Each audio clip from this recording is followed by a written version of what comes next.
ก็เสียงขึ้นในเราว่ามันคือมืดแท้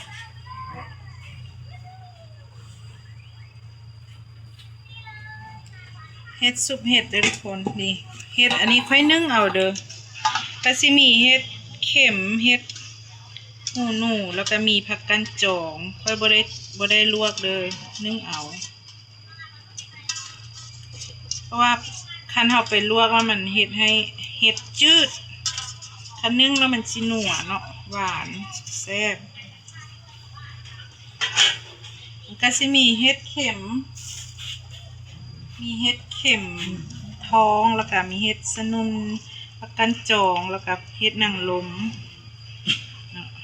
ก็สิมาซุปใส่กันเด้อทุกคน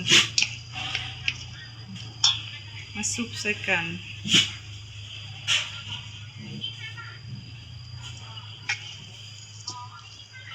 ตัวใดใหญ่เขาก็สิจีกเด้อเนาะนึ่งเอาเด้อทุกคนมันจังแซ่บอันนี้เห็ดเห็ดยังบุอันนี้ค่อยบ่จืดแล้วเนาะก็ได้จืดกับว่องนี้ได้หลังจากว่าเขานี่แล้วเขาก็เอานี่ใส่เนาะงา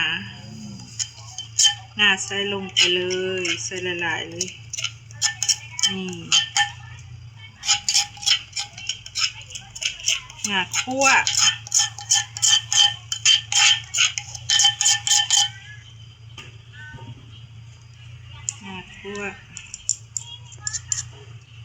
อันนี้เป็น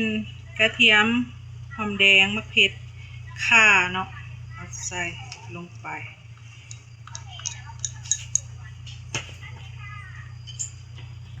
หอมใส่ลงไป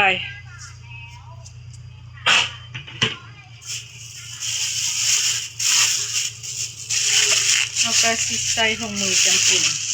คลุกเลยเพราะว่าอันผงใช้น้ำตำเครื่องแล้วเนาะเขาคนก้อนแล้วจังสีเบิงว่ามันพอดีบ่พอดีแล้วเขาไปเติมซุปเฮ็ดทุกคนมาเด้อกินน้ำกัน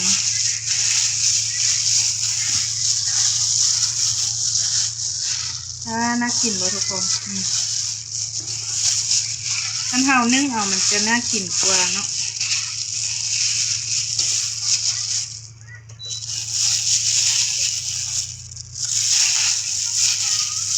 กินมันก่อน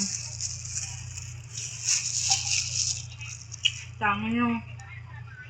ถ้าไม่ได้กินปลาแดกก็ใส่ปลาแดกเด้อค่อยใส่น้ำปลาเนาะ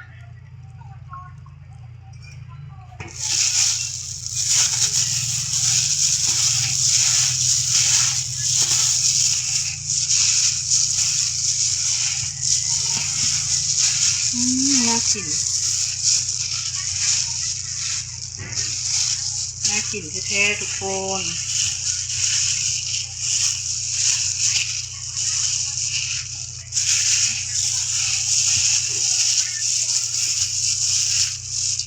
กินไม่เคือ